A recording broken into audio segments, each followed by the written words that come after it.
Hello, everyone, and welcome to our week 3 virtual lecture.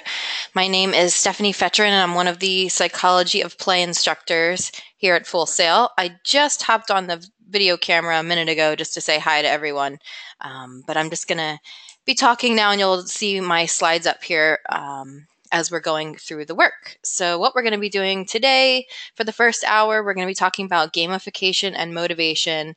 And for the second hour, we're going to be talking about collaboration and teamwork. So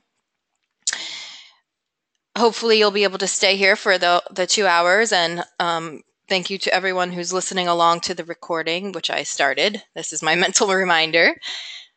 I'm sure a couple people will be trickling in as we go along the next couple minutes, but thank you for everyone who's able to attend with us live. I know that's not always easy to do, so I appreciate you guys taking the time to show up here, and I really love when we can talk through the chat box. And if anyone ever has any questions throughout our training today, please feel free to raise your hand and I can call on you. You can talk in the microphone if you want, or you can just type into the chat box.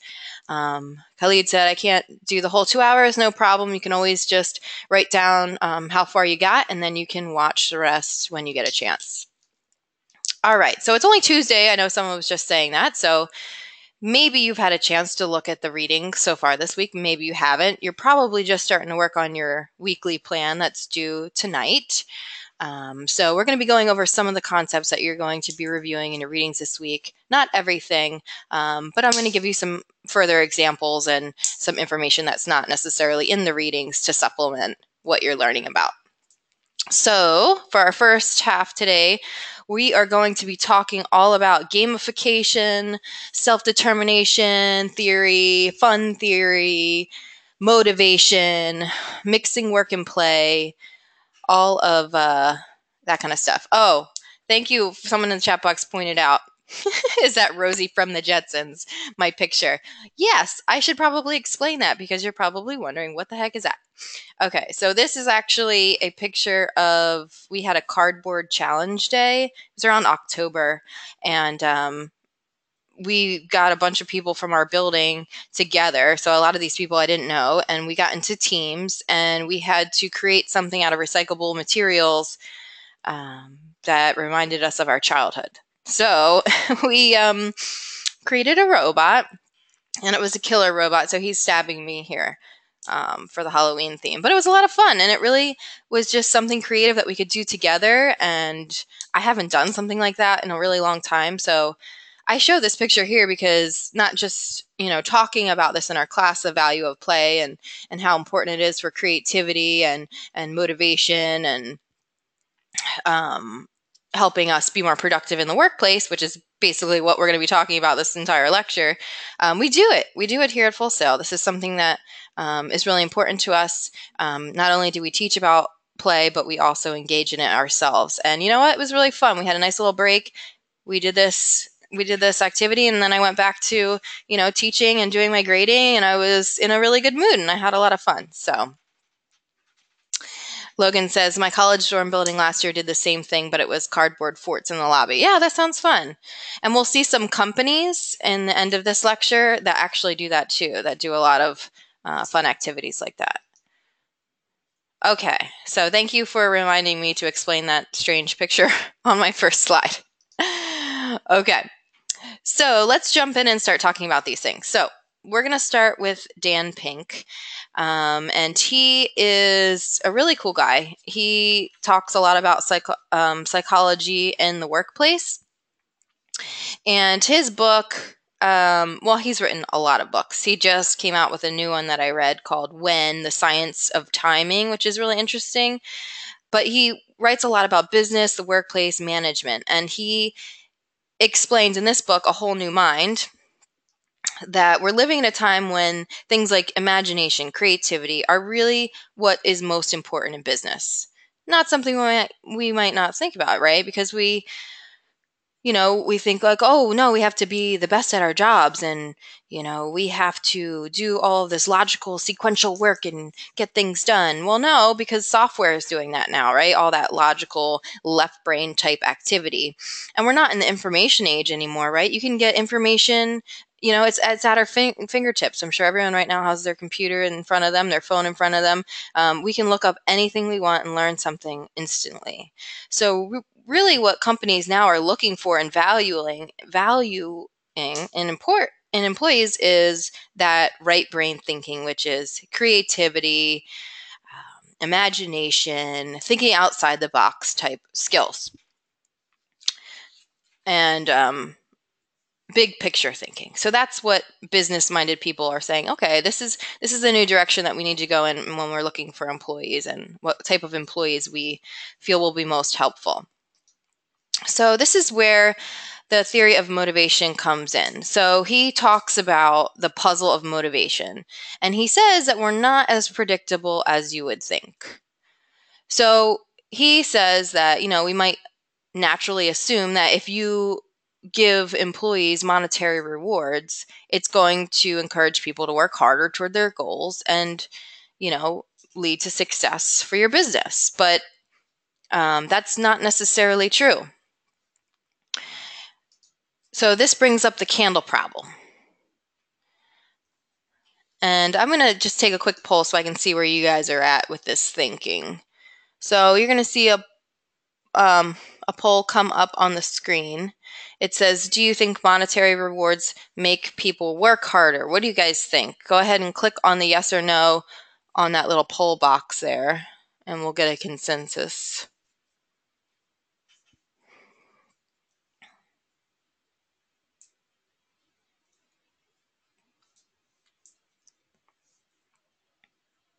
All right, 71% of you have voted. Anyone else?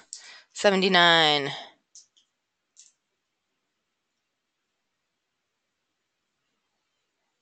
All right, I'll give you 10 more seconds. Do you think monetary rewards make people work harder? All right, 88% of you voted. That's pretty close. So I'm going to go ahead and close the poll and share the results with you. Okay, so 71% of you think that yes, monetary rewards make you work harder. Okay. Well, we're going to find out an experiment that was done to see if this is true or not. So it's called the candle problem. So this is an experiment by psychologist Carl Dunker, and participants were tasked with fixing a lit candle on a wall in a way so that the candle wax won't drip onto the table below, using only what you see on your screen in front of you. Okay, so a box of matches or a lighter and a box of thumbtacks. So just for fun, does anyone know how you would go about doing this? Maybe some of you, there is a video on this in our reading, so some of you might know the answer. But anyone want to take a guess? Feel free to raise your hand if you want to talk on the mic. Okay, a couple of you have seen it already, so don't give it away. All right, Christian, I'm going to go ahead and unmute you.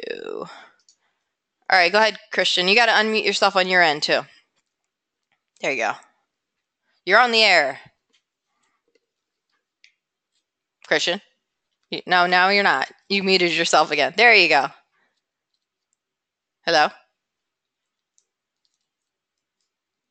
Hello? It says that you're unmuted, and you're unmuted on my end. Okay, your mic isn't working. I'm sorry. Okay. You can type in the chat box, or if anyone else wants to raise their hand. Because it's no fun if I just tell you the answer. Or if anyone that watches the video wants to explain it in the chat box, that's cool too. How would you solve this problem? If you didn't think of the answer right away, it's okay. It takes most people a couple minutes. Christian says he saw the video, he already knows the riddle, give someone else a chance. Well, I don't think anybody else knows, so you gotta tell us. You can just tell us what happened. How do you do it? How do you solve the problem?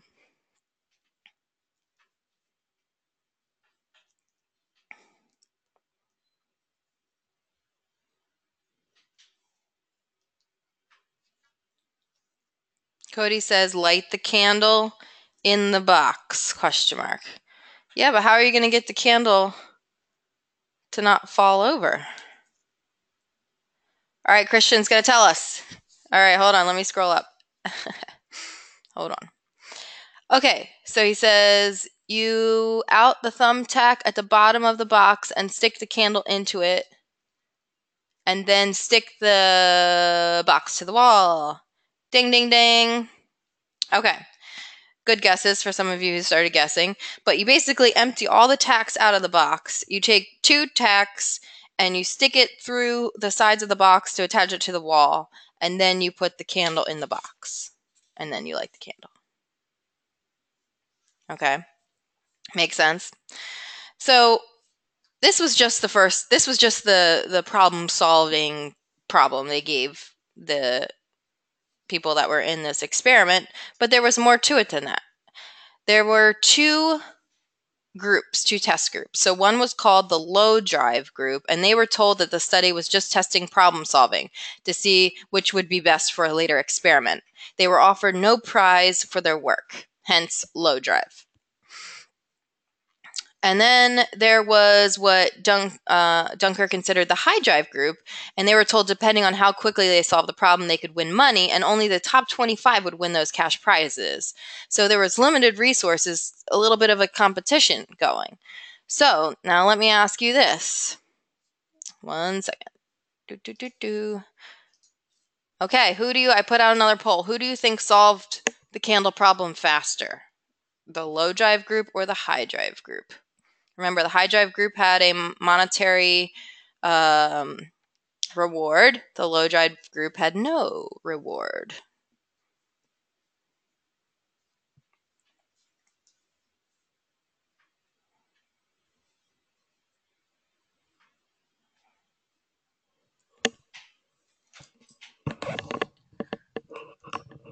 Okay, we're at 79%, 83%. Just a couple more people could vote. Sorry, I'm taking out my earrings because my headphones are hurting.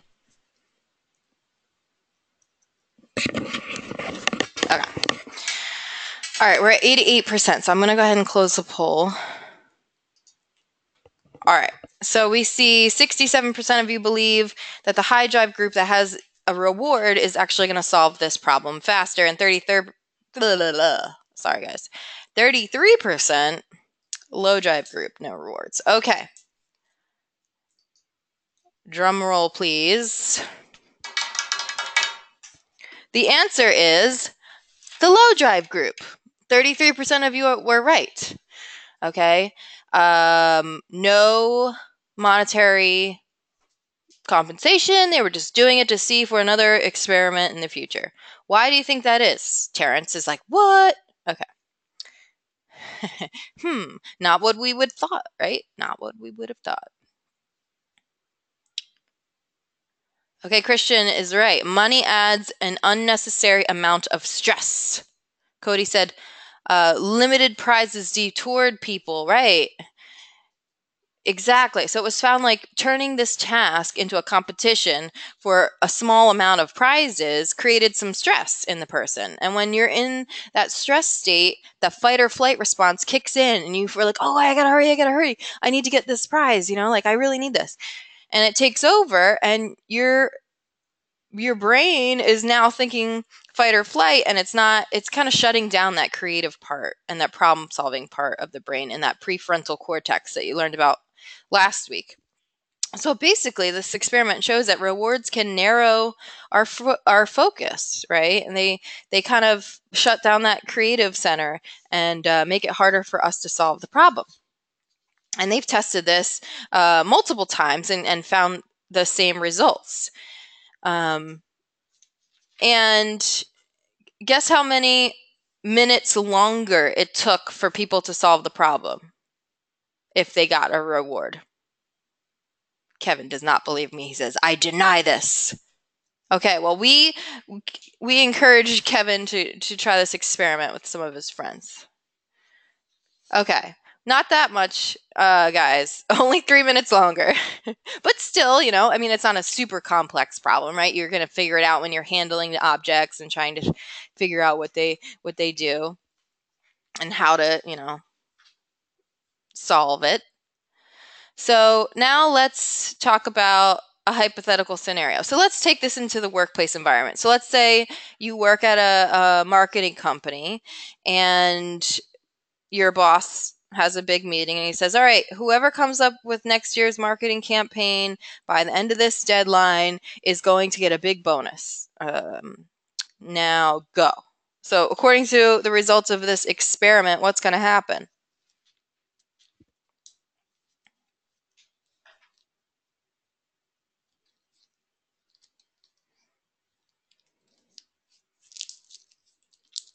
Christian says people will scramble to be at the top. Kevin says um, it's necessary to survive. I think you're talking about money. Cody says create tension and non-cooperative environment. Scott says chaos. High level of result stress will likely result in failure. I'm just reading what you guys are writing in the chat box. Eric says people are going to put their focus on the bonus instead of the campaign. Okay, you guys are all right. You pretty much get the idea, right? So it's going to slow people down. I mean, this is probably not a really good idea if this boss was doing his research on what psychology is saying. And it's saying that, dangling money in front of people isn't the best way to motivate them. Yes, obviously it's nice. And if we're on the receiving end of that money and we come up with something, that's great. And it's going to benefit us in our lives and it's going to, we're going to want it, right? But is it going to necessarily help us be more creative and come up with our best ideas? Not really. That's what no, that's what the research is telling us, the opposite, right? Now, obviously money is a motivator, right? I'm not denying that. If you told me right now, I'll give you $100 if you kind of do this out, I'm gonna be pretty motivated. I'm gonna be like, yeah, I'm totally gonna like work really hard at this. But I'm not going to be my best creative self. Okay. Okay, let me look at I see an example here. Hold on. Scott says somebody better tell it to the fisherman guy from those insurance commercials. Can't remember which one. I'm not sure if I've seen that. Hold on. Dakota said, I worked at a job at a call center. I'm trying to go back up to it. It keeps scrolling down. Where each month the team was in competition to try to win, and there was at least 75 teams. They had to stop because we were getting. Hold on. We were getting. Oh, and I can't find it now. You guys are so into this conversation. I lost it. Oh no, sorry, Dakota. I can't find it. But I'm assuming that you guys were getting all stressed out about that, right? And it creates a kind of competitive environment. Now, competition can be a good thing sometimes, but what if these are the people in this room that you have to collaborate with and work with on a daily basis, and now all of a sudden you're competing with them? Working as a team, which we're going to talk about in our next session, can be better than this type of competitive environment where everybody's on their own. In addition, monetary rewards aren't necessarily going to help us be our, creative best and motivate us in the best way. Friendly competition can sometimes be effective, but we're talking about here creative type jobs, okay? If you work at a factory or a plant where you're building cars, okay, or doing something very task oriented, kind of very put this cap on this lid, right? Then monetary rewards work because you're just doing something repetitive and you're seeing how fast you can do it. But if you're doing something super creative, it doesn't work the same way. Okay, Dakota's telling us it wasn't worth trying to win monthly prizes when our customers were very unhappy. Right. Because you're not focusing then on the customers, you're focusing on just winning the prize and numbers, right? All right.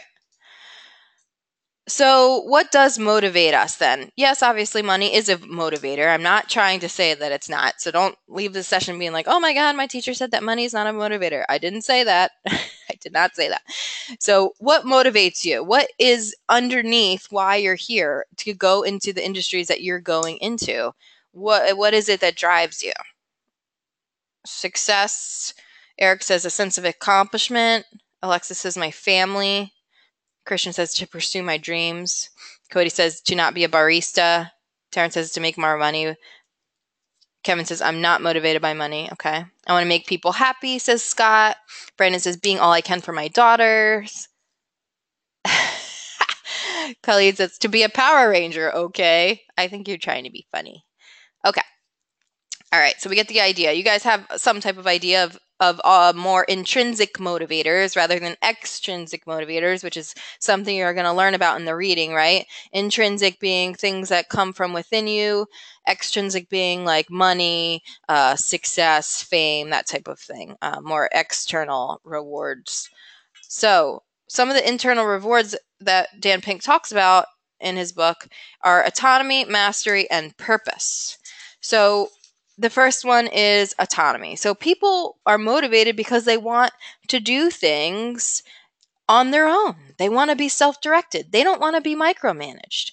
Have you ever been in a job where you had a boss hovering over your shoulder, watching every little thing that you do and commenting on it? Is that a motivator? Is that going to make you work harder and better? No. I had a boss like that. It was horrible. Every little thing. What about this? What about this? We should always be working, you know? It might have, motivated me in the term of I don't want to get fired. I better do what this person's saying. But it didn't give me a sense of autonomy that motivated me to want to do the best I could do in that job. People also want number 2 is called mastery, which is basically saying we have the urge to get better at things that we enjoy. We want to be the best at it. I mean, that's just something, if we like something and we enjoy doing it, we want to get better at it, right?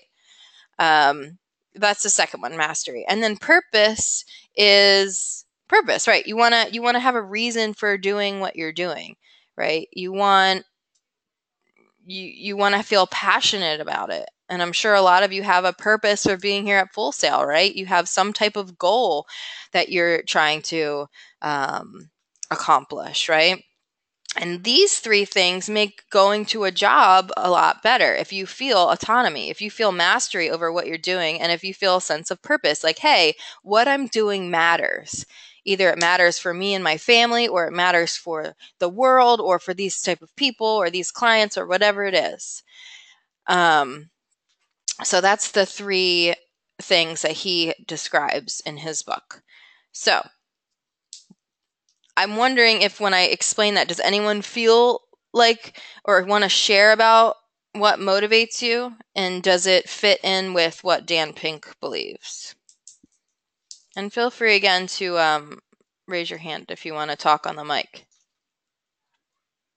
Kelly says, I just want to be the very best like no one was. Okay, so for you, mastery is really important. That's going to drive you. I want to be the best at my craft. So maybe you're in music production or film. You want to make the best music or the best films out there. That's mastery, right? So that fits in for you.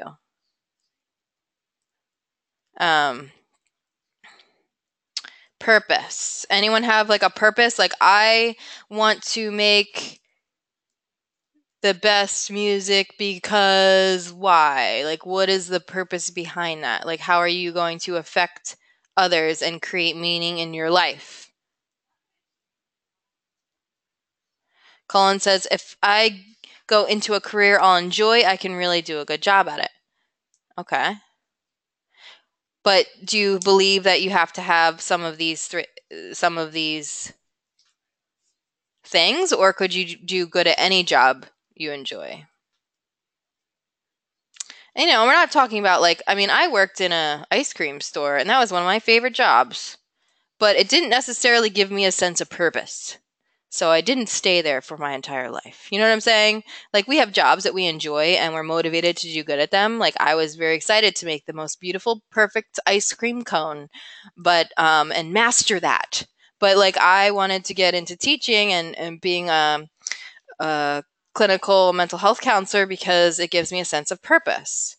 And it's something that is autonomous. I can go get an education, right? Okay, Kevin says, I want to influence people and see the reality we live in. Okay. Charlene says, do something you love and you'll never work a day in your life. I agree with that, but I'm also saying I think it goes a little bit deeper because I love my ice cream job, but That was fun. I enjoyed it, but I didn't want to do it for the rest of my life. I needed more than that. Robert said, I used to roof. It was hot and miserable, but I loved keeping people dry, especially I was good at it. Mm-hmm. All right, good points, guys. Cullen says, I'm not too sure how to put into what I'm thinking into words, to be honest. Okay, well, Cullen, don't worry, because next week you're going to be learning about something called the golden circle, and you're going to be able to kind of put some words around what you're thinking. I think it will take this to the next level. But for now, let's just know that these are some things that are going to help motivate you long term. Okay. Taryn said, you would if the ice cream job paid very well. Yeah, I know. I don't know. After 20 years, though, working in the ice cream place, even being paid well, I don't know if I'd feel satisfied. But that's me personally. We're all different, right? Maybe someone out there would be. All right, let's talk about self-determination theory. So basically, this just means people are geared towards growth and mastering challenges. And that basically influences who they are, right? And what they think about themselves. So Dan Pink also talks about this, and he says that people, basically, this forms who we are. And this kind of goes hand in hand with what we were just talking about. When you're self-determined to create it or make something or do something, and someone's not saying do this, do that, do this, do that, without being, so when you're not told or asked to do something and you're doing it because you want to, the result is going to be better. So people that are, let's say creating a video game from their own mind, okay, that is going to be a more meaningful experience for them than, creating a video game that a company has told them to create or a client has told them to create, and they're not really feeling like it's something they're passionate about. So their game might be a little bit better than this game that they're doing for someone else.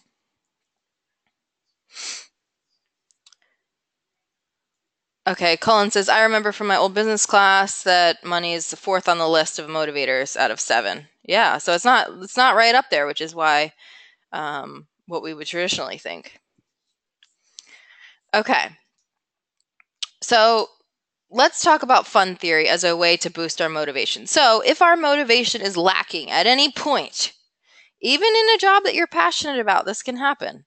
Okay, because our motivation is not something very static, right? It ebbs and it flows, even in jobs that we love. There were some days when I worked at that ice cream store and I was not feeling it. It was slow. There wasn't a lot of people coming. I was just cleaning. It wasn't a lot of fun, right? So what do I do to make things more fun? Well, this is where the fun theory comes in, because I love how psychologist Edward Dacey says, fun is the easiest way to change people's behavior. So go real quick to the material section and click on the video called Piano Staircase. We're going to watch that real quick, and then when you're finished, type done in the chat box.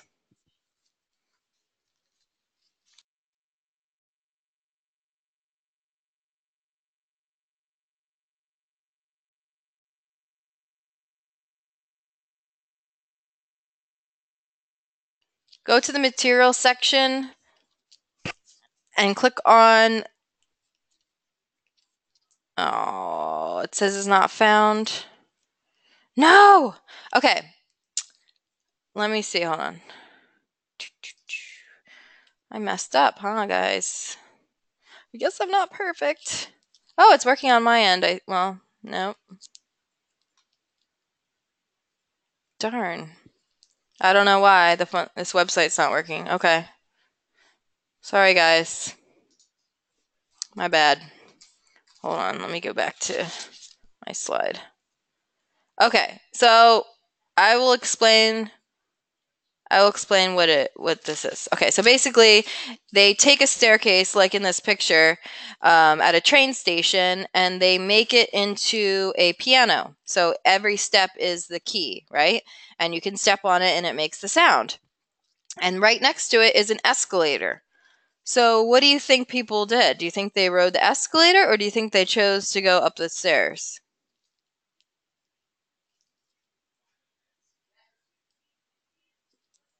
Stairs. Colin's like, I'd run up and down the stairs like a madman. Yeah.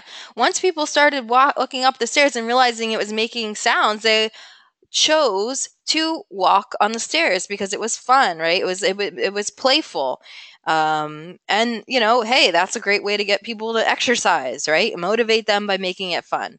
I would much rather go up a musical staircase than go stand on an escalator and just let it take me up. So you can see people in the video kind of like dancing around and enjoying themselves as they're kind of going up and down the stairs, and kids are doing it and older people are doing it. And so anyway, it's a cute little video, and I'm really sad that it didn't work. So I apologize. What is this related to? Gamification. Have you guys ever heard of this term? Gamification? It's been out for quite a few years, but I don't know if it's become in everyone's vocabulary yet. No. Well, gamification is the use of game thinking and game mechanics in a non-game context. Anna said the first time was with your post. Okay, yeah. So in my class on the discussion board, I posted a picture of this. Well, my daughter. Okay, she's 3.5. So I got her this. Well, I did a little research first because she's a very picky eater, and she'll have like 1 or 2 bites of something, and then that's it. So she'll be, of course, hungry 2 hours later after dinner. Anyway, it was causing all these issues. So I'm thinking, okay, I use gamification all the time with my kids. Make things fun. Make cleaning fun. Make brushing your teeth fun. Make going potty fun, right? So how can I make eating fun? So I looked it up and I found this plate. It looks like a board game kind of thing. Like it has a little path, and each little path has a little picture in it, and it's a princess theme because she's, of course, obsessed with princesses right now. So I put a little bit of food in each of the little squares on the plate. And if she goes through the whole path and gets to the end, there's a little castle and with a lid on it, and I can put a little prize in there. So like a little piece of candy or a little ring or something like that. And so every day now we sit down and she's like, where's my princess plate? Like if I don't, like even when we eat pizza and it doesn't really fit in the little squares, I have to cut it up in the little squares because she refuses to eat out of anything but the princess plate now. And guess what? She finishes her dinner probably about 85% of the time. The other times being like if I give her something funky like Brussels sprouts or something. So, I mean, anyone that has kids has probably done this before. It kind of comes naturally because kids are natural players. But how does this translate into the adult world? So, here's an example. This is something at a store, a clothing store. It's kind of like a challenge, right? Remove your hangers and leave them here. So they say, can you do this faster than a cashier, right? So it's a way to kind of make it fun and get you to do something that would be helpful for the store, right? Here's another one, nitrotype.com. I don't know, but back when I was in school, I had to learn how to type on a computer. And this was in like, I don't know. I don't want to say my age or anything. So so I had to learn how to type. So it was all about the words per minute and the correct fingers that had to be in the certain spots. And so I had to like do these things, but we didn't have anything cool like this, nitrotype.com. So I've done this with my campus students, and they'll go to this website, and I was like so surprised because I had a class 1 month of 96 people, and my words per minute was like the top. I'm like, apparently nobody's learning how to type anymore on a computer, like the correct way, like where you put your fingers and how you move them or whatever. But Christian, I hated those classes. Yeah, so not always fun, right? How do you make it fun? Make it into a game. So you have these little, if you go to this website, let's see if I can go to it. So you can race as a guest. So you have these little cars you play against people all over the world. Oh my gosh, I'm on the spot now. I better start. Okay, so if I start the race and then I have to start typing, let's see if I can do this while I'm talking. Oh, okay, it's green. By typing, and see how I'm going along with the bottom. Okay, hold on. This is hard to do while I'm talking, guys. I feel like I'm really good at multitasking right now. Okay, so I I'm not logged in. But I had 58 words per minute is my, like, you know, uh, words per minute or whatever. So then I can go and I can race real players from all over the world, and I can practice my typing in a kind of fun way. And obviously, if you win a race, you get points, and then you can buy cool cars and faster cars and little turbo things. Oh, this is the wrong one. And it just makes it kind of fun, like to learn something kind of boring, like typing on a computer. So that's an example of gamification in a kind of simple way. Yeah, I bet Brandon could do that on his phone with 2 fingers faster than me. That's probably true.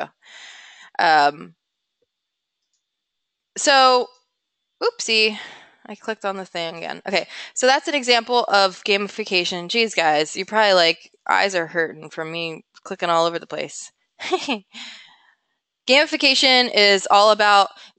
It can be about mixing work and play. Obviously, typing is something that would be helpful in like a work environment type thing, but gamification, there's like examples that are used in all different types of things. Think about fitness. Who here likes to work out? Not me. I hate working out. See, oh, okay. You guys are like, ugh, me. Okay. I do not like working out. I don't like running. I don't like getting on a treadmill. I'm like, I have other things to do. I don't want to just like run around on this treadmill like a rat, right, in a cage. So there's all these apps that have created ways to go around this. So there's like one app I saw called Zombie Run. So it puts you into this zombie video game, and it sends you on these missions where you have to run while you're chased by zombies, and you're listening to it on your earbuds. And you have to complete a mission or challenge, and then you get points, and there's a leaderboard and things like that. So if you don't enjoy working out, you might try to think of a way to gamify it. Some of you do, and then you don't need to do that. So what is something that you guys think is boring then if it's not working out? What is boring? You're like, homework. No, just kidding. Reading. Or I'm guessing you meant reading. Running. Okay, James, so for you running, you could do like a zombie run type thing, or do some type of challenge. I know at work we do Fitbit challenges. So most of us have Fitbits, and we go for walks at work like maybe 2 times a day, and we try to all get 10,000 steps a day. But we have a leaderboard on our Fitbit app, so it tells us how many steps that we've gotten towards our goal, and we compete. So it's like a work week challenge. And so we try to I'm going to go get up and walk to get that because I want to get more steps, and it becomes like fun, right? So it's making walking fun. It's making getting up out of your desk when you're sitting at a computer all day more meaningful kind of thing. So all about making things fun. This is also being incorporated into the workplace. So there was an assistant professor of management at the University of Colorado Denver Business School, and he found that employees trained on video games learned more factual information, attained a higher skill level, and retained information longer than workers who learned in a less interactive environment. Now, I know that I went to a job once, and literally my first day of training was, here's this binder of 500 pages, read through it. Do you think I remembered anything from that day? I just skimmed it and looked for things, took some notes.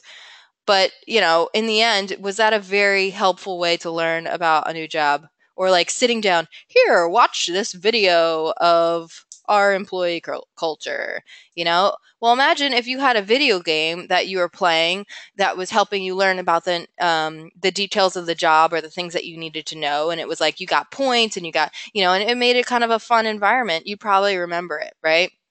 A little bit better. So gamification is used all the time, not only in the work environment, but also for marketing. Do you guys know the Monopoly game at McDonald's? Do you remember this? I don't know if I think they still have it. I don't really eat fast food anymore, but when I was young, that it had just started, it just came out. And so I remember going, Mom, I gotta go to McDonald's. I need the boardwalk piece. I need this, I need that. And, I'd be just so excited to have my game board out and bring it, and then take that little tab off the front of my fries and stick it on my game board and try to get as many pieces as I could to win something. I don't think I ever really won anything other than a small fry, but it was a lot of fun. And guess what? That marketing worked for me because my mom spent a lot of money during that time of year. So just some examples of how gamification really is in probably all, if not most, of our different areas of our lives. So let's take a quick little break and watch a video I have that kind of combines all of these theories together. So under the material section, please let it work. It's a link called Gamification. And when you're finished watching that, type done in the chat box. Or no, type game on in the chat box. That's more fun.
All right, it looks like most of you are done. I can see some of you typed down in the chat box. There's a couple of people that are still watching based on the little alert that I get.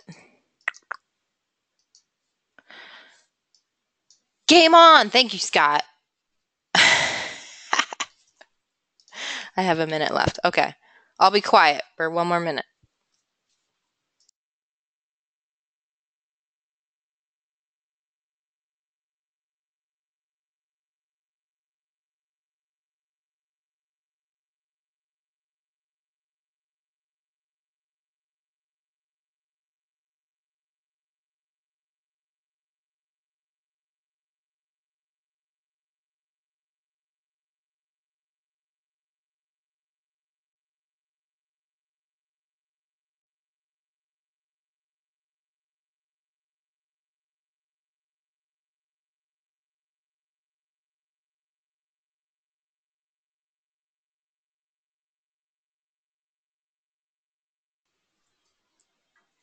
All right, guys. Thanks for watching. If you didn't finish, you can always go back and finish it again. It's hard to get everyone to start and finish at the same time. So sorry if I'm cutting you off. I really like that video because it definitely does a good job of kind of summing up all the things that we just talked about, giving you some examples. I know someone just said, "Oh, I'm going to download that Loki app to my phone." So definitely something worth looking into if there's something that you want to work on that you find is not fun, but you really want to do it. Like for me, my husband speaks German. And so I've been trying to learn German since we've been together for like 6 years. And it's just like sitting in front of the screen and just looking at words and saying them is not fun for me. So I've downloaded probably about like 10 different apps to like learn a language to make it fun, like play little games. And I'm really cheesy and I like really cheesy ones. So I downloaded, let me see, I'm looking on my phone what it's called. Mind Snacks, and they have like this cute little character and he plays all these little games and like I pop bubbles and I match things and it's like super like a little kid game, but you're learning something and it actually goes up pretty advanced in terms of the vocabulary. So that's definitely my favorite so far. I think it's a little bit expensive, but for me, it's the one that I stuck with the longest because I've tried Duolingo and I've tried a couple other ones, but it's personal preference. So try a couple different things. And if you find yourself being bored with something or you want to try to learn something, there's a lot of different, I mean, that's the whole thing about apps these days, right? It's making things like that fun and accessible, even if it comes to like task oriented things or, you know, your weekly plans. It's called Mind Snacks. Mind Snacks. If you're trying to look it up, let me make sure. Hold on, let me look at my phone 1 second. This is what happens when you have too many apps. Yes, snacks. Mind Snacks. Hopefully they still have it. But anyway, there's lots of different things that you can find for anything to make it fun. So let's see what time it is. Okay, how are we doing on time? So let's talk for the last few minutes about some companies that really do a great job of mixing work and play. There are a lot. I'm just talking about a couple today. Obviously, you've heard of Google. Pixar, I'm sure everyone's heard of, and Zappos is another one that really encourages a playful environment. I know someone earlier said, "Oh, this would be, you know, this what I think I don't remember who said it, but they said that they made like a cardboard box fort in their dorm room lobby. But this is in an office here, and they created like this really interesting working space just for fun one day to be creative and kind of just get their creative juices flowing. So these companies are doing this type of thing all the time. Let's talk about Google first. Google has Lego PlayStations, they have ladders, and this is like they have a lot of Google offices. So each one is kind of different. They do scavenger hunts games. Some of them will let you bring your pet to work. You can design your own workstation. You can scribble on the walls, all different types of things like that to make their environment open for people to collaborate with each other, making it easier to interact, have fun, kind of make everything easier, because they want to create a happy employee, because they know that happy employees are going to be more productive, right? And if you're able to um, engage in creative activities and fun activities with your colleagues, that's going to help build work relationships. And even if it's outside of your department, you're going to be able to kind of say, oh, well, you do this. Oh, well, I do that. And let's work together on this, right?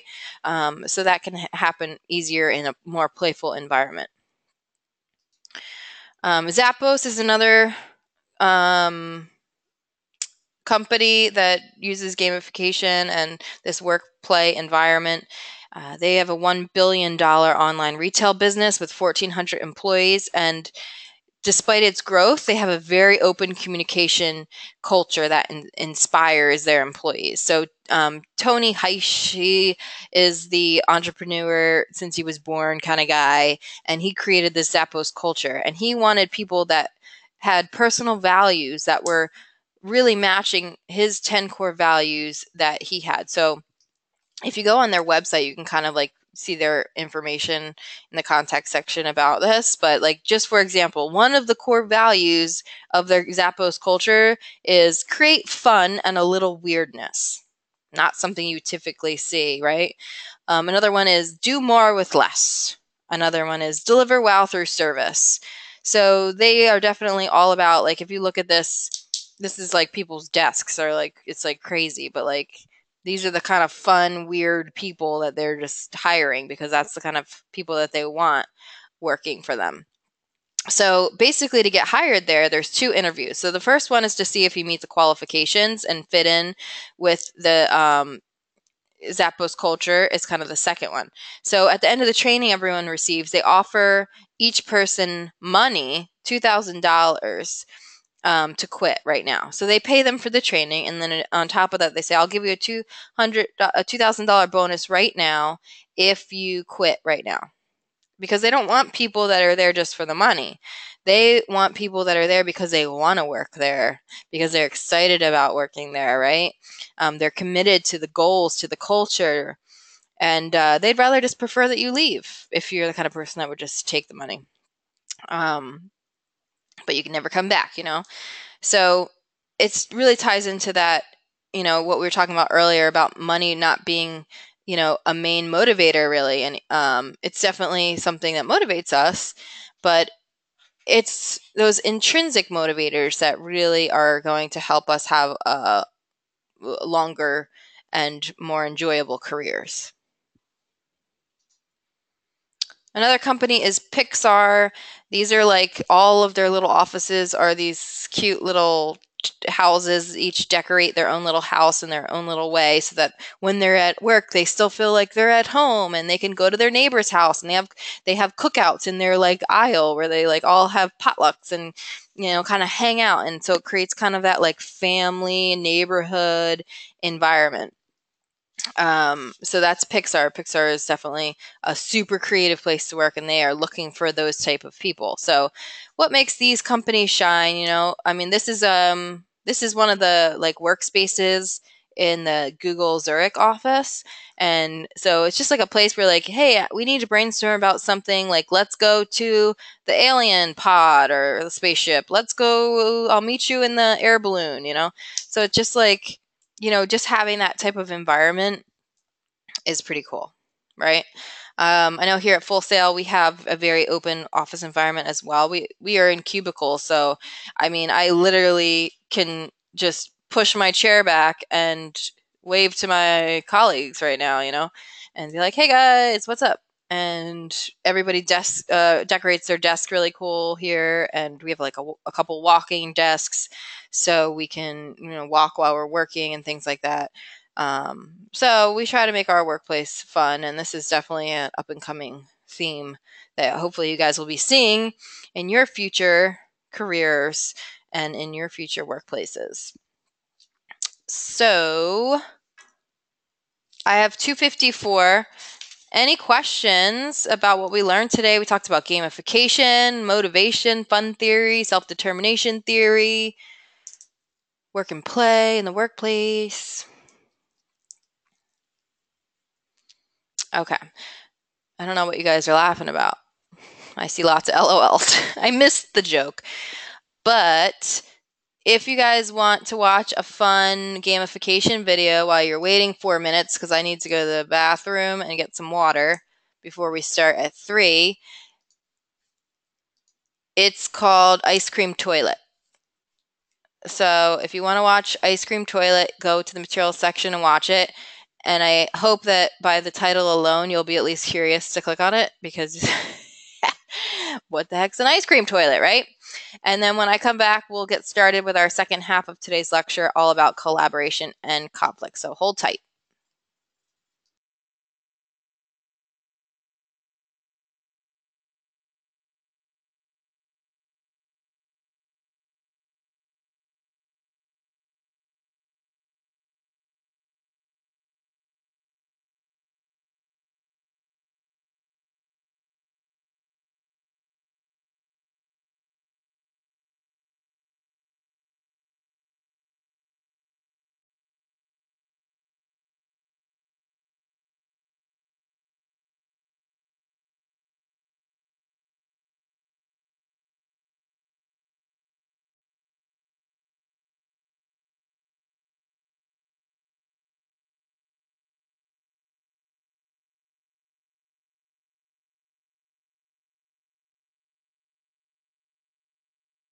The top will turn on the electricity to work this ice cream machine.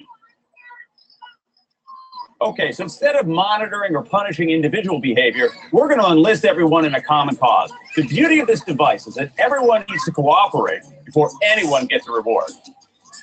It only works if everyone does it. So we're turning peer pressure into P pressure. It's interesting. Already the machine has created a buzz with the kids. They're lining up to use it, and we haven't given out any ice cream yet. Oh, we still need more power, though. Sorry, guys. After 2 hours, the toilet's still drawing them in. Yeah, making it rain on them.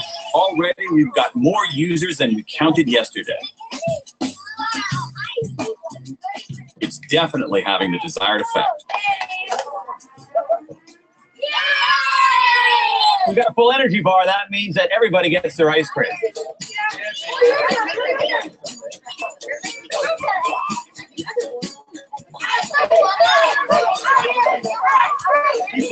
So everyone's gotten their reward, but the power needs building up again. And what I'm curious to see is whether the lure of another ice cream is going to continue to keep the P out of the pool.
Okay, guys, sorry about that. I don't know. Somehow Terrence got unmuted, and I guess you guys heard his audio. I have no idea how that happened, because I pushed a button, everyone gets muted. So sorry about that. But yes, so the video was about I think Charlene is explaining it. They pretty much rewarded the kids with ice cream to avoid peeing in the pool, right? So it's just a fun way to get people, what gamification is all about. What is a fun way to get people to do what you want them to do by making it fun? And so they wanted kids to not pee in the community pool, so they set up a porta potty so that like it would fill up a progress bar with every time someone went to the bathroom, and once they got to a certain level, then it would go into this thing that was like, we're making ice cream now with all this power you made from your pee, kind of thing. It's kind of funny. And of course I like ice cream, obviously, as you guys know already, so I guess that was the theme of our session. Anyway, Kevin says, but wait, weren't rewards not a motivation? Yeah, it's an extrinsic motivation, but the intrinsic motivation was that it was fun and they enjoyed it. So it wasn't just about the ice cream, it was about the experience of working together and having fun and filling out the progress bar. So I'm saying it's definitely intrinsic and extrinsic motivators are, for sure existing. It was more fun. Okay, anyway, so it's 3:00, so I'm going to go ahead and get started so we can finish. We're going to talk in this second lecture session today about collaboration and conflict. I'm pretty sure nobody new has joined us, but if you have, we in the first session talked about gamification and motivation. If you weren't able to watch that first half, go back and watch the recording when you can. So let's go ahead and jump in and get started. So we're going to talk now about team dynamics, and we're going to understand team conflict, and then you're going to actually learn your own personal conflict management style, so how you deal with conflict. And we're going to talk about why is all this important, right? Okay. So what is a team? Obviously, we've all been in teams before, but we don't really think of what's the definition of a team. So basically, a team has to be 2 or more people, and those people are dependent upon each other to interact together, but they also have to have a common goal, right? So these 2 things are things that we want to keep in mind. Now, why is teamwork important? Why do we even spend time talking about this? You're going to see some information on this in your bonus readings as well this week. Why do we talk about teamwork in this class? Sorry, if you guys hear popping, it's not my gum. It's because I'm playing with Silly Putty, and I like to make bubbles in it.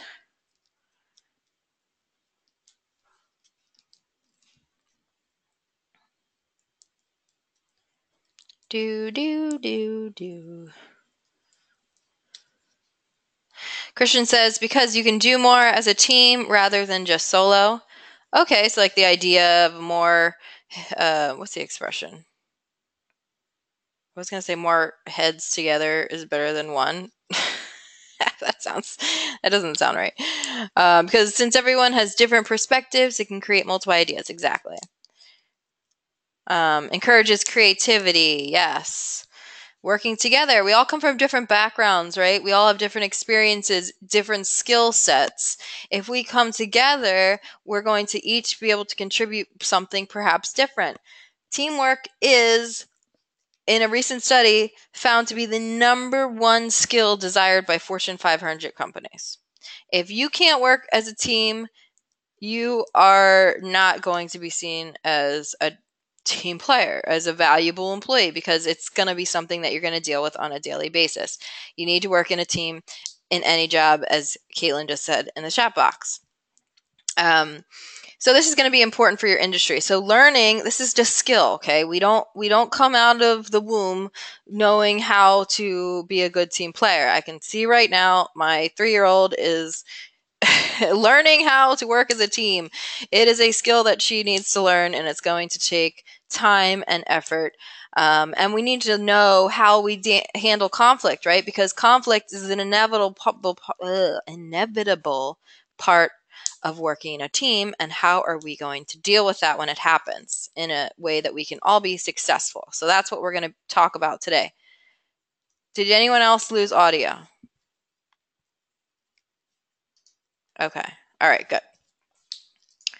So, teamwork has been shown to increase productivity in the work environment, enhance creativity and innovation, increase financial gains for companies, and reduces turnover rate and absenteeism. So if you know that people are counting on you in your workplace environment and you're working as a team, they're less likely to not show up at work because they have, that responsibility. Like, hey, I don't want to let my teammates down, my colleagues down, because they're counting on me too, and I need to help with that.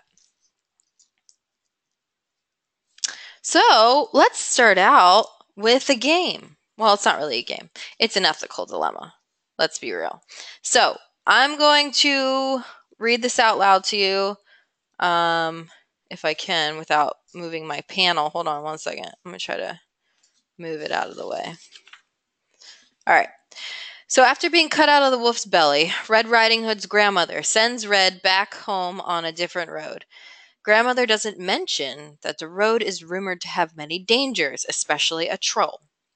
Red Riding Hood is on her way back from Grandmother's house when she passes a friend of hers, Goldilocks, who has just narrowly escaped the troll living under the bridge up ahead. Red and Goldilocks talk about the weather and wolves and bears, and then they both head on their way, but Goldilocks does not warn Red about the troll she is about to face. As Red approaches to the bridge with the troll under it, she finds an old beggar and offers him some bread. The beggar thanks her, but also does not say a word about the troll, although he knows it is there. Red Riding Hood then crosses the bridge, which is guarded at the far end by a knight, but he is drunk and passed out on his shift. Red Riding Hood is looking up at the clouds, not paying attention at all, and the troll, who's rather slow and loud, is able to sneak up on her, kill her, and eat her without anyone even noticing, not even Red. Your task is to determine who is to blame for Red's fate, and in what order, with rank 1 being the character whose fault is the most, and 6 being the character whose fault is the least. So, this is our dilemma as a group. There are 35 of you in here that are going to need to work as a team to decide who is at fault and who is not. So, just to get a feel for where you guys are, your initial thoughts are, okay, I'm going to put out a poll. Who do you think is least responsible for Red Riding Hood's death? If your vote is not on here, one of the characters, because there are 6 characters, you can type it in the chat box. It would only let me put 5.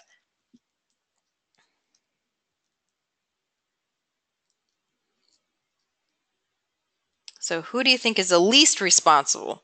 So not responsible barely at all for her getting eaten by the troll.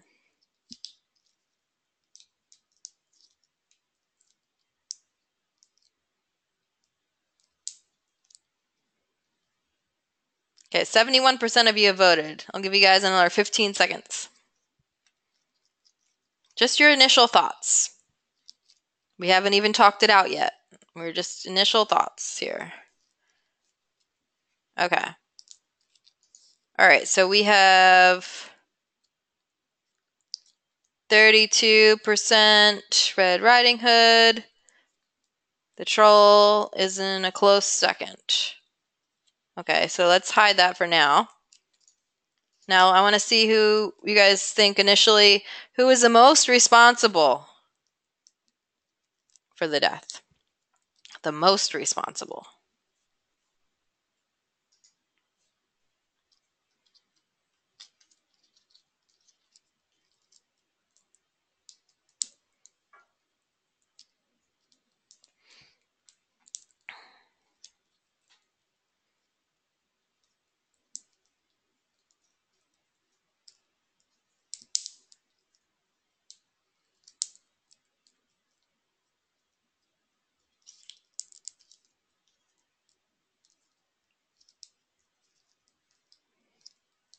Okay, I'll give you 10 more seconds to vote. You had a minute to think about it. Okay. close the poll. All right, so in this case, it's a little bit, oof, these are close numbers. 28% of you think Red is actually the most responsible, even though some of you thought that she was the least responsible. 20% thought the Troll, 24 the Knight, 16 Goldilocks, 12 Grandma. All right, we are all over the board here. So I, as your team captain, I'm going to ask for 5 volunteers to raise your hand to help us talk this out. So you have to have microphone access. So raise your hand. 5 people. All right, I'm going to take the first 5. I got Cody, Caitlin, Khalid,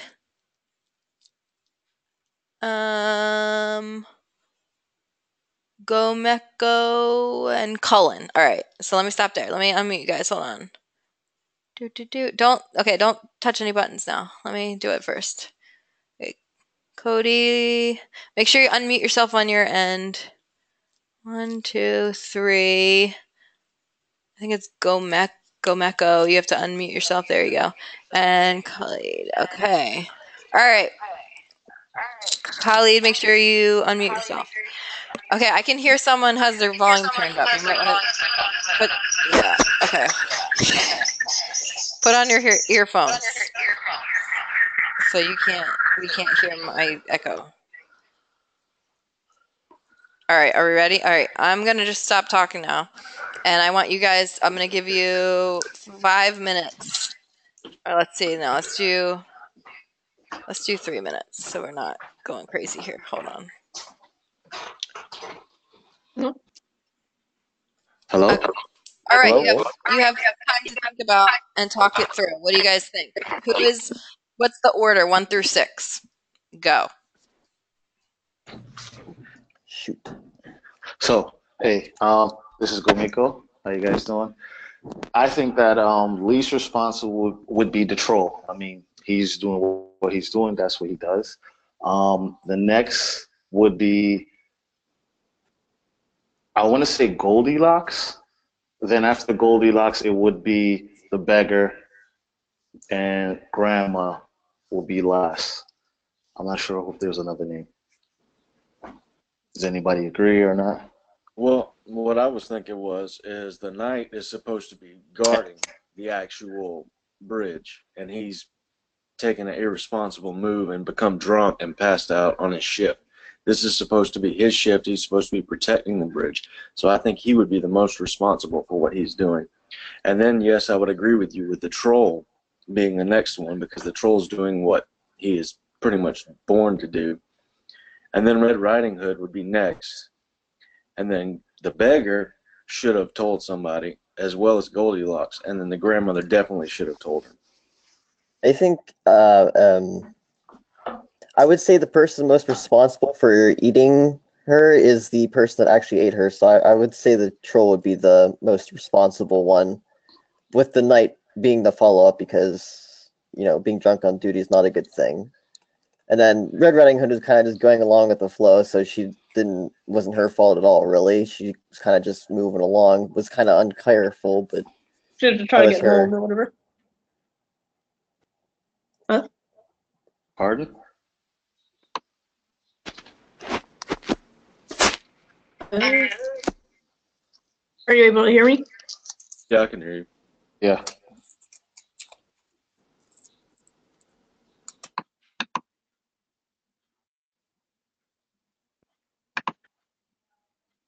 Oh, okay. I was on mute the whole time. Dang. Right. So, hi, everyone. This is Khalid. I think it would be the guard first because, like my man said, why was he drunk? No, he had a job to do.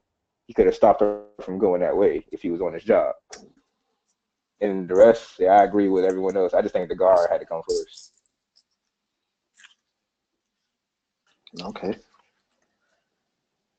I like to pick the second person. I mean, okay, I didn't want to answer for everyone to get quiet on me now. I mean, I think you guys can agree.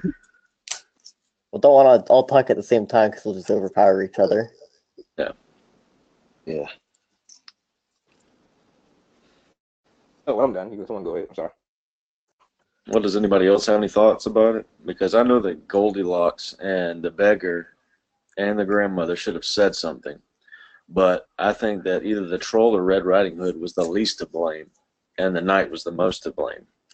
Well, don't you think Red Riding Hood should have asked, like, at least you just left a situation where it was danger. You should ask what's going on in the next situation. Well, At you have to different think. points in the time, she could have asked too. Well, Yeah, that's a you have good to think point. of She it could. from his, or from Red Riding Hood's actual perspective. If her grandmother told her to go this way, wouldn't you trust your grandmother if she told you to do something like that and not have to worry about your own safety? Well, it depends on where you live, because I mean, if you live in a bad neighborhood, oh, true. I mean, you if you live in a bad neighborhood, and no matter which way it takes to get home, it's going to be bad. You know that you just got to always be on the lookout. And you live in the forest with, well, we just spoke about bears. Your grandmother just got ate by a wolf. I'm just saying, like, it's just another concept.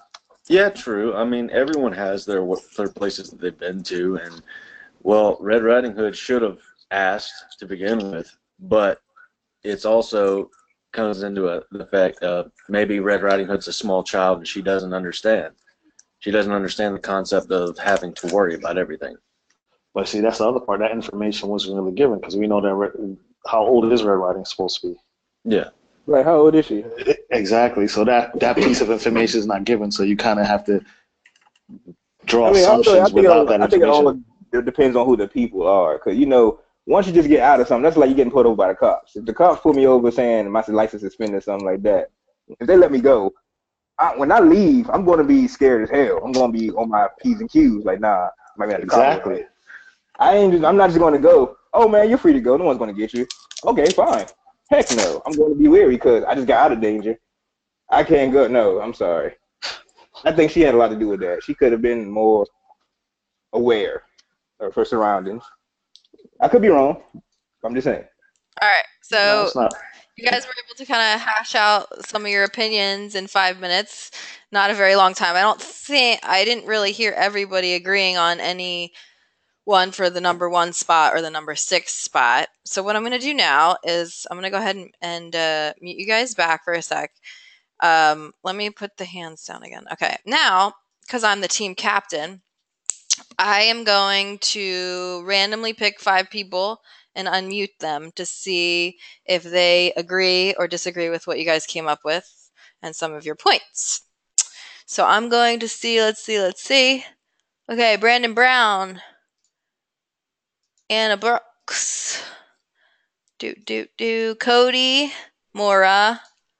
That's 3, right? Eric Torres, no, I think he's on the phone. Okay, Daniel Van Meter. Hold on a second, I just lost you. Unmute, that's 3, right? How many did I get? 1, 2, 3. Okay, I need 2 more. Crystal Williamson. And just go down to the bottom. Travis Brown. All right. Make sure you're unmuted on your end. You guys have some time to decide if you want to agree with the group, agree with people in the chat box, or make a new formulate your own new opinions. Okay, so let's go ahead and start the timer. All right, I'm muting myself. Go. Hello. Okay, I'm pretty sure this is working.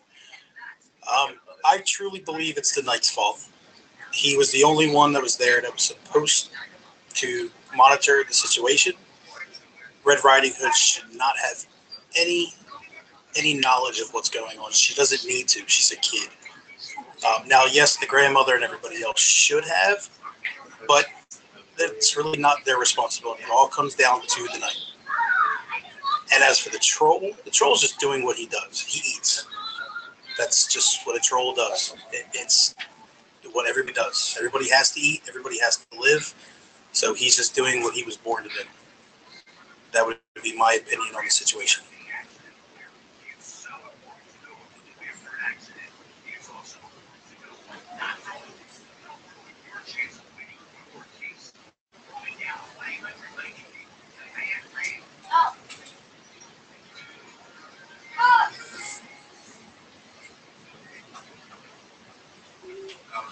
Can anybody hear me? Yes, I can. Well, at first, I think the grandma should be faulted first because first you sending a child out that just came out of danger, and then um, Red, she should have been on her guards from the start because her grandmother told her about the danger of the trolls. Goldilocks, she was just a terrible friend because she should have warned her. The knight, I think the knight's after that because he failed his duties as a knight of guarding the bridge. And the troll, he just doing what the troll do. So it was everybody else in play to stop her from going out.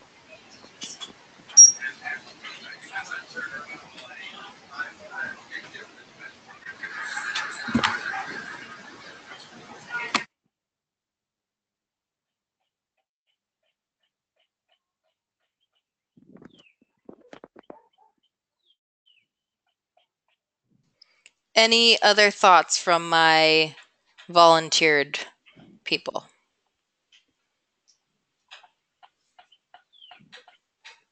Okay. All right, I muted you guys back. Thank you for participating or not. It's okay. It's just an experiment. No one's getting graded here. Okay. So, what did we learn from this activity? Number one, this is an ethical dilemma, which means that it's no easy answer. Everybody has their opinion based on their, number one, personal experiences and what they've learned throughout their lives, right? And number two, their values, right? The things that they value in life of responsibility, or is it being truthful, or is it what? So that is going to make it very difficult to solve this problem very quickly. Now, when I do this in, you guys are making me laugh in the chat box. Okay. When I do this in the campus class, this activity I literally give, I mean, because our time's limited in here, I only gave you guys 10 minutes to kind of talk it out. But I give them like at least 30 minutes and it gets pretty heated. And everyone, yeah, like Kevin's like, we're so separate. Yeah, because everyone has a different opinion. But the reason I chose this activity, number one, you can obviously tell I'm a parent. Number two is because it is so all over the place with responses. And I wanted you guys to have a little bit of team conflict because that's what we're going to be talking about next. Most of you guys are going to have to work in a team and you are going to be sometimes put in situations where there's no clear answer and you need to know how to manage team conflict. Some of you stepped up to be leaders and share your opinions, right? Those are the people when I said, hey guys, who wants to help us out here? I need some volunteers to talk this out because just doing it in the chat box isn't really helpful. Okay. Those people might tend to have a certain style of dealing with conflict by stepping up and, kind of getting the ball rolling, right? Some people are like, oh no, like this is too complicated. Like, I don't even want to, like, I'm hearing all these people's points and I'm just going to like sit back and watch the show, And you might tend to, when there's conflict, you might tend to kind of sit back and just kind of let other people take charge and other people share your opinions. And then there's some of you that were probably sitting there like, oh my God, I want to say something so bad. Oh my God, I can't believe they just said that. Like, I want to say this, and typing in the chat box or wanting to say something but not being able to or feeling like you couldn't. So we all deal with conflict in different ways. And that's kind of what I wanted us to get thinking about. In addition, think about when you're in a situation where you're in a team environment. There's times when you're going to be asked to step up as a leader, but there's also times when you're going to be volunteered to be a leader in the work environment. So what do you do in those types of situations? These are all things that we can learn how to deal best with the right skill sets. So let's first talk about this team conflict. Is team conflict normal? What do you guys think? Christian says yes. Yes, yes, yes, yes, yes, yes. Okay.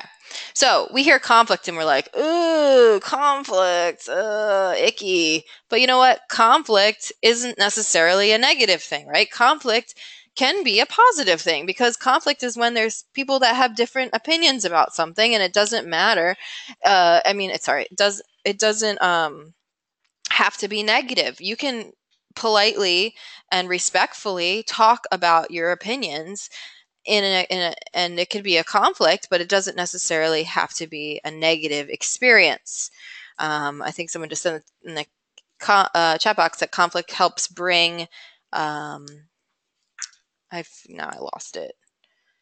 Everyone has an opinion, whereas a conflict helps build relationships. Yes, because it's going to be like, I'm sure we all know this. The first, when you're dating someone for the first time and things are all great in the beginning, you're in that honeymoon phase and things are, like, oh my God, I love this person. They're great. And I'm great. And everything's all happy. Well, what about when you first have that first conflict, right? Or with a friend or with a family member, right? When these conflicts arise, how do you handle that? I mean, conflict happens in all of our relationships, not just in the workplace.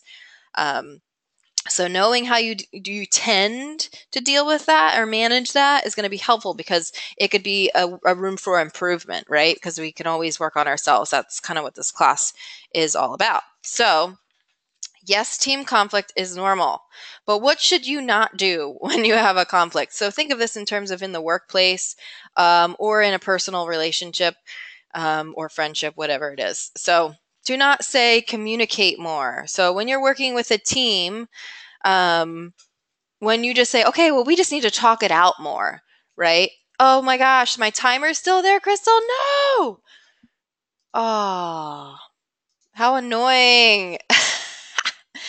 Jeez. Okay, well, hopefully my slides were turning.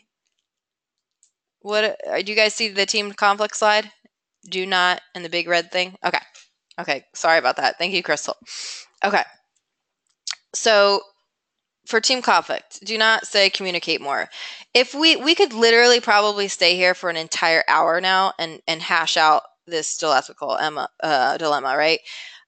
I mean, we could just communicating more doesn't necessarily mean that is the answer, right? More is not always better. Sometimes more can just be exhausting. Everybody gets tired, nothing gets done, you get frustrated, right? So that's not always helpful.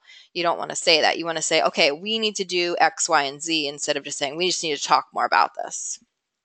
You don't want to blame other people. So, oh, well, it's so-and-so's fault because they brought up this, or it's so-and-so's fault because they didn't say anything. Or, if you blame other people, that's going to lead to them feeling defensive, and that's going to create negative feelings, and that's going to yada, yada, yada. You see where I'm going with this?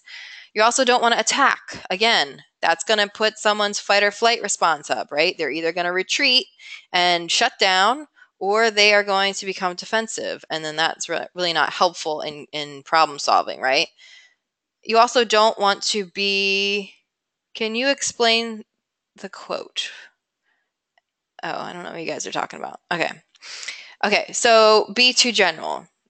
So if you're giving someone feedback in the group, make sure you're specific, right? You want to give details. I mean, I say this all the time when I give feedback to students, but obviously the more specific you are, the more likely, the information is going to be received better, right? You don't want to just be like, you're a crappy teammate, right? You want to say, I felt upset when you came to our team meeting 20 minutes late. Can you please try to be on time next time, right?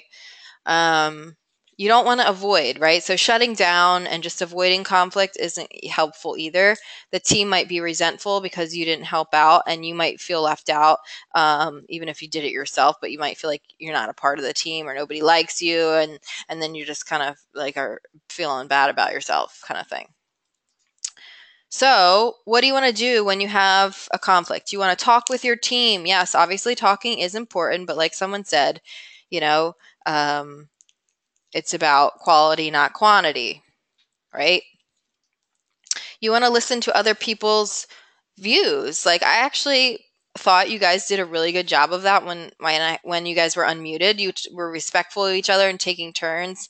You didn't interrupt. You listened to other people's views. I didn't hear any arguments. and so, hey, sometimes that even happens in a 5-minute GGT discussion when I do this activity. So you guys were very respectful of each other, and that was nice. So I didn't see too much conflict with you guys here today. You also want to suggest new behaviors. So not just like say, hey, like, I didn't like this, or this. You want to say, okay, but can you please do this, or this? So suggesting things and not just like criticizing, even if it's constructive. You want to give like feedback of, okay, well, this wasn't really working, but can you try this next time instead? And you want to be supportive, right? You want people to enjoy working with you. You don't want them to walk all over you, but you want to be supportive and listen to what they have to say. And then you want to list specific disruptive behavior. So if a team member is doing something disruptive, like interrupting or something like that, you want to tell them, hey, I noticed that you're interrupting me. Can you please, wait till I'm finished talking, kind of thing.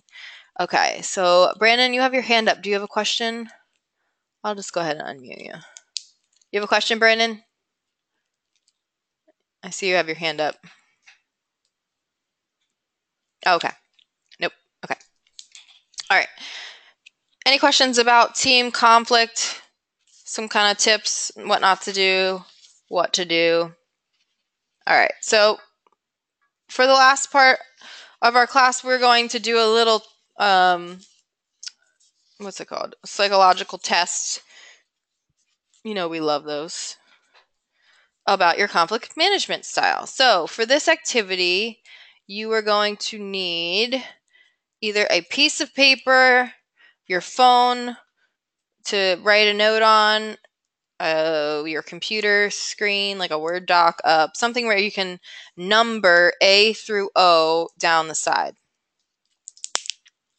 Okay, so number A through O down the side, and then we're going to go through questions, and they're not questions, I'm sorry. I'm going to read the statements, and you are going to put a number next to each statement for what you believe. Is it always you do this? You put a 1. Very often 2, sometimes 3, not really often 4, and rarely, if ever, is 5. Okay? So I'm going to leave this up as I go through the statements. After, I will put the statements up in case you miss any. Raise your hand. Wait, I'm going to put everyone's hands down for a second. Raise your hand if you are not ready to start. Okay, put your hand down when you're ready, and then I'll know it's go time. I'll have some water.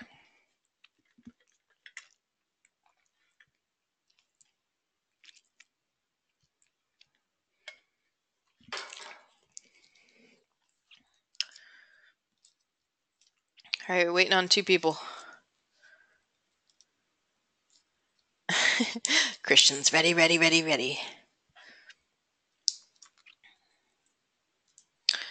Okay, so Caitlin and Khalid, put your hand down when you're ready. You just need a piece of paper, your phone, something. A through O.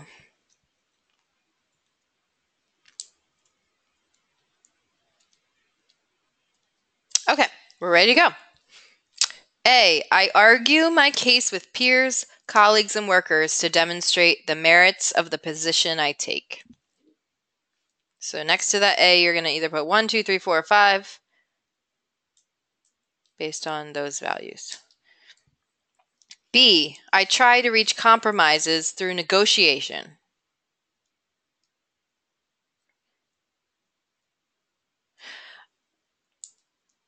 Robert wants to know if I could read the questions twice. I'm going to put them up because I know some people are visual people and they need to see the questions. So I'm going to put them up for a couple minutes afterwards. So if you miss one, just go back to it. C, I attempt to meet expectations of others. And go with your gut, Just go with your gut. Don't overthink it. C, I attempt to meet the expectation of others. D, I seek to investigate issues with others in order to find solutions that are mutually acceptable.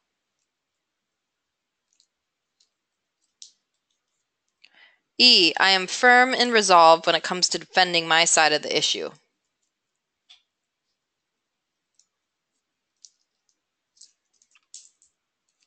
F, I try to avoid being singled out, keeping conflict with others to myself.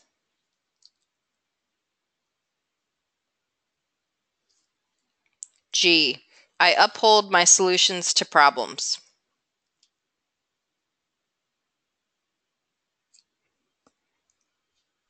H, I compromise in order to reach solutions. I trade important information with others so problems can be solved together.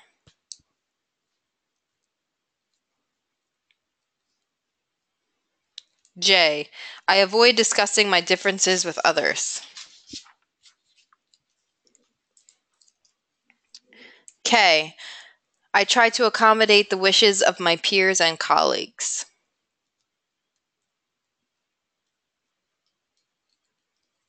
L, I seek to bring everyone's concerns out into the open in order to resolve disputes in the best possible way.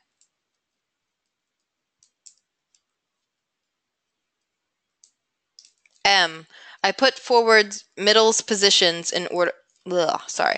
I put forward middle's positions in efforts to break deadlocks.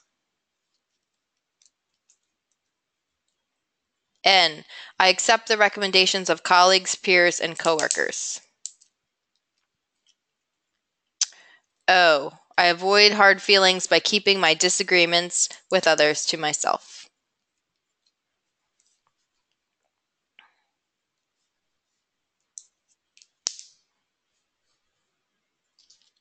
All right.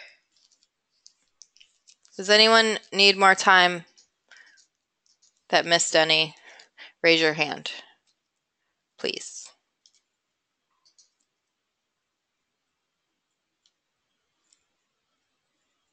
Okay, I put up the questions for you guys.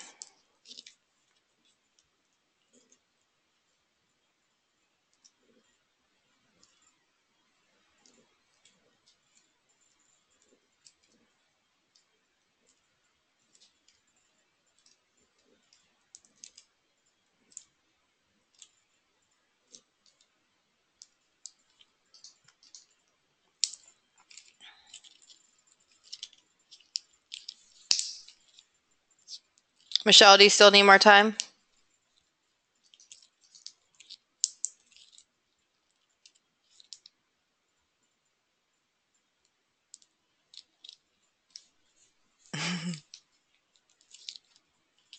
All right, she's ready. Okay, so now what you're going to do is you're going to do your scores. So you're going to add up the number next to A, E, and G going across like this little chart here, get a total.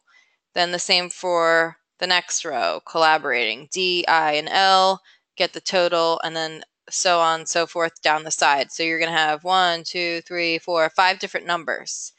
And then it's going to be your top style is your, hold on, let me just do.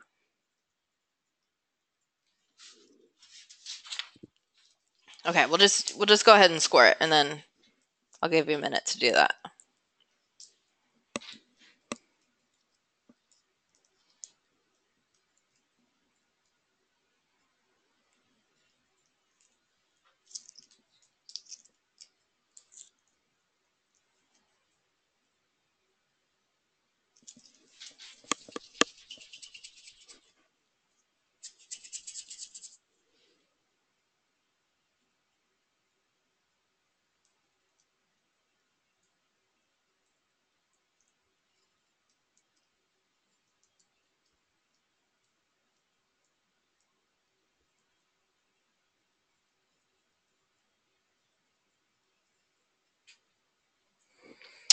Okay, raise your hand if you need more time to score. Oh, wow. Okay, sorry. Keep going.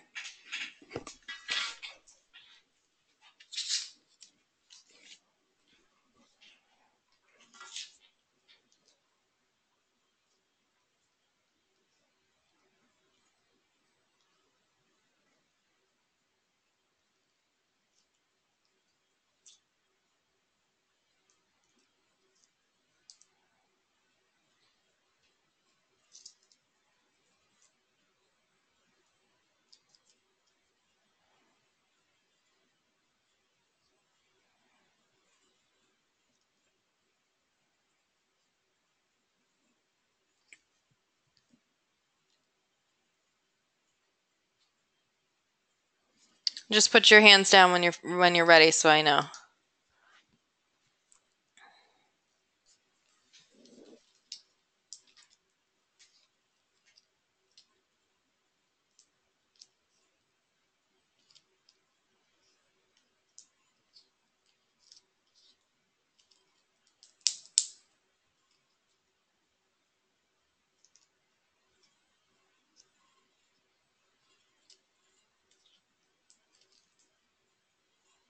Okay, just waiting on 3 more people.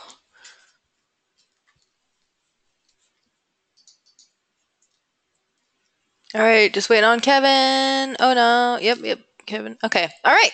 Okay, so what you're gonna see is your top style is going to be your lowest score. So it is possible that you have a, 2 that are the same number because there aren't like super many questions, but then it's a tie. Does everyone have their style? So hold on, Joshua. I'm gonna put out a poll. I want to see what your styles are. All right, so let's see. I put out a poll. I want to see what your styles are.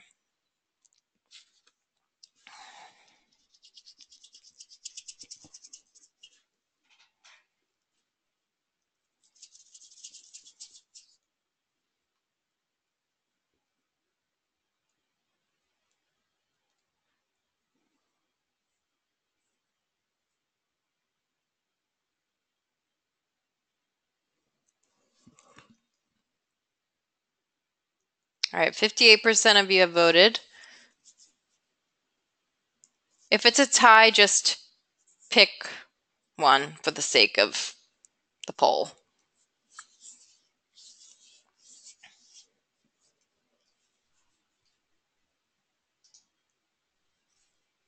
Three ties. I'm confused. Uh-oh. What are we confused about? I put out a poll, and you guys can tell me which one is your primary style. Is it shark, turtle, teddy bear, owl? The lowest score. The lowest score.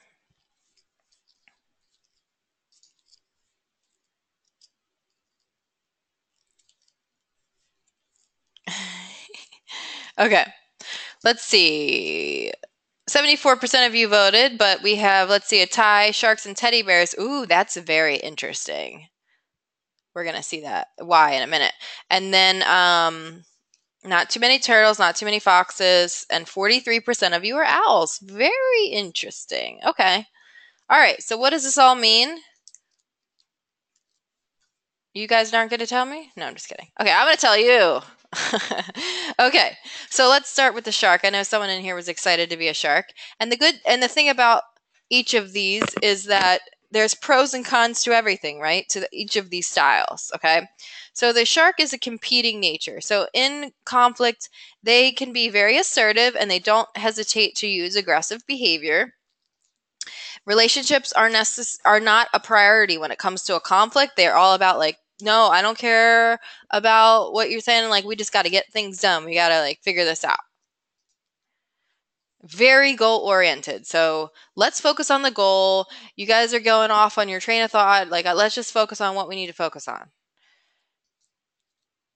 And have a need to win. So if they're in a competition type situation, this is the conflict management style or the leader of the group that steps up and says, listen, guys, we got to get on this. We got to figure this out. Let's go.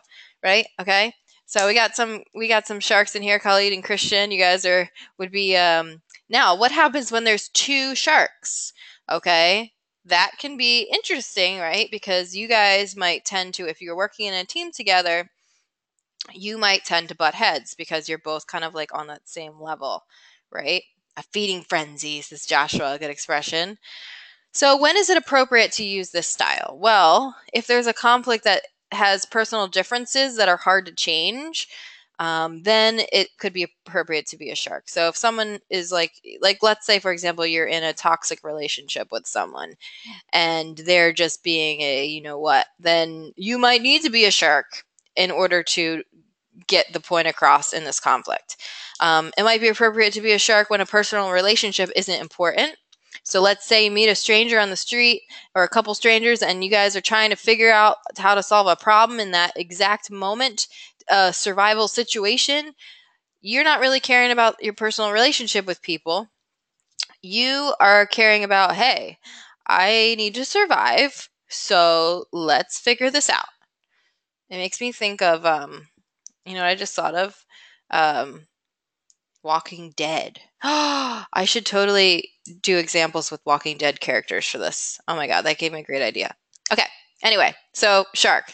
Okay, so who watches Walking Dead? Who would the shark be? Negan! Okay, I know. I don't want to give any spoilers. Okay, I won't give any details. All right. Negan's definitely a shark, though. But I don't know. Rick is, it says sharks don't think relationships are priority, and sometimes he does not think they are either. Not all the time, though. All right. So, what is the problem with sharks? Well, they can tend to breed resentment from others, right? Because like if you're with a group of friends or a group of colleagues that you see every day and this shark side of you comes out a lot, they might be like, oh man, you need to take it down a notch. Like you're a little too intense right now.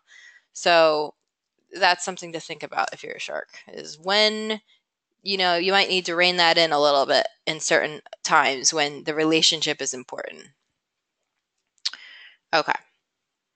Christian's like, haha, I'm told that almost daily. Okay.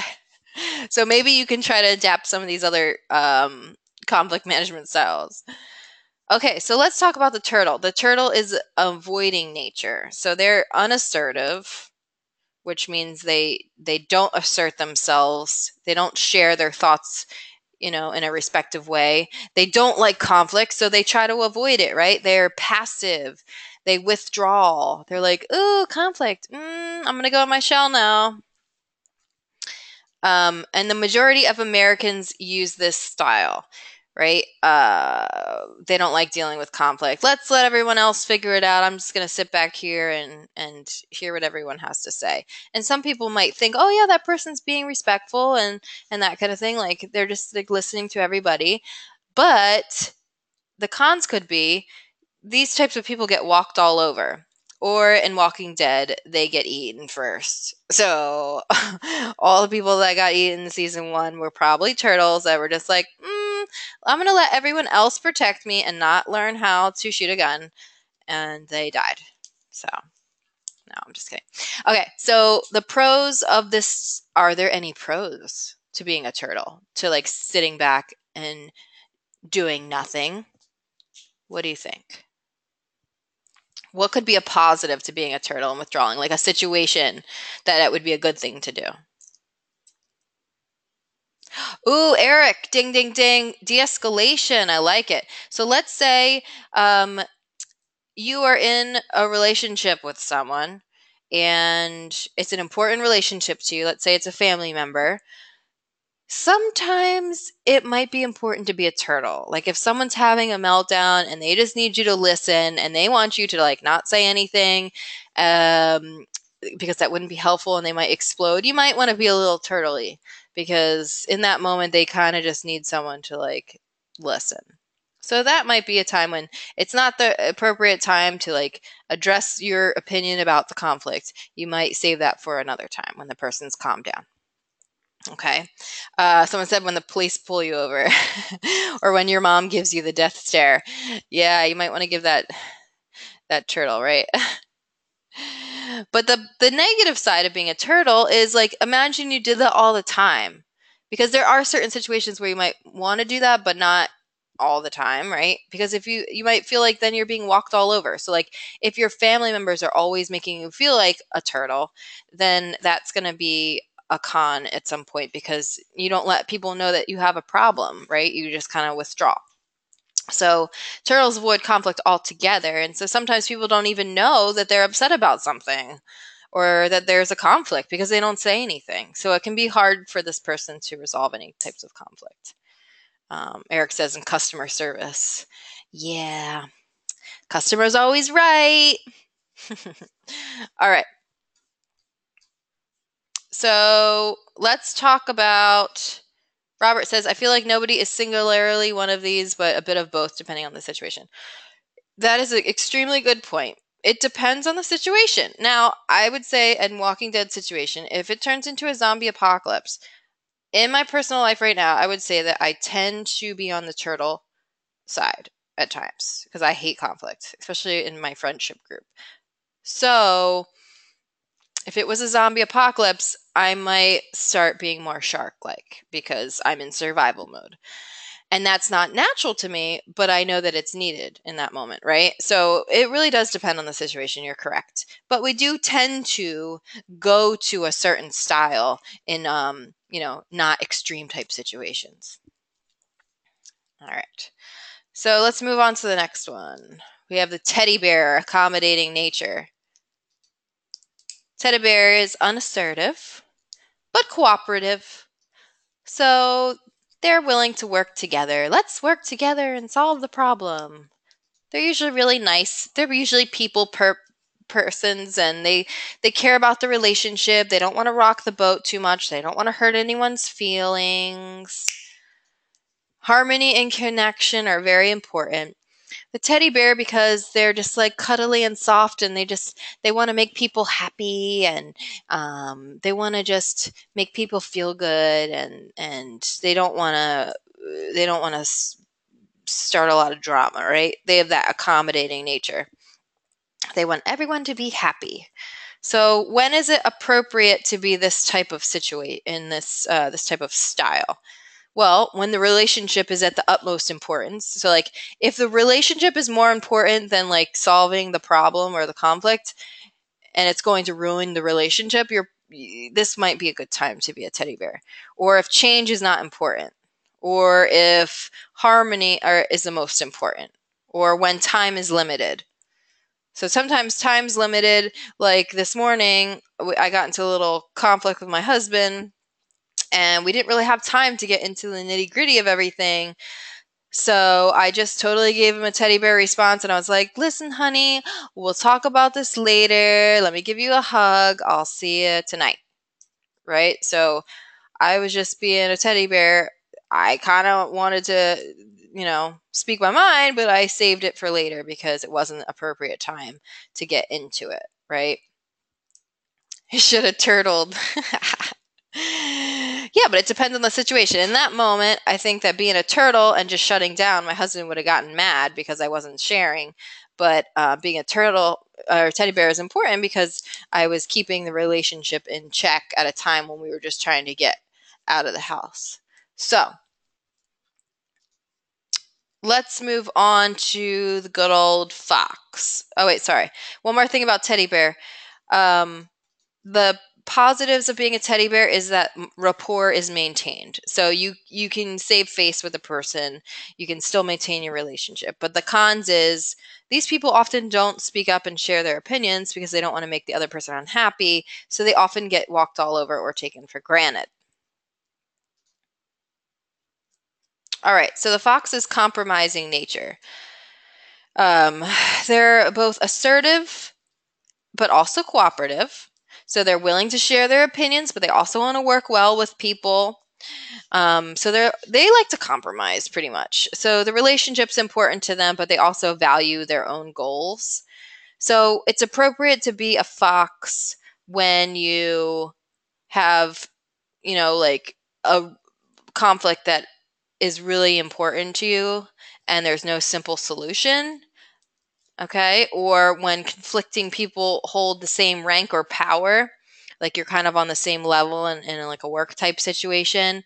And when kind of working it through and coming with a compromise is the best way. And when you have a lot of time, okay, because this requires a lot of time because you have to kind of meet in the middle. And that's a lot of negotiating back and forth to making sure both people get with something that they want.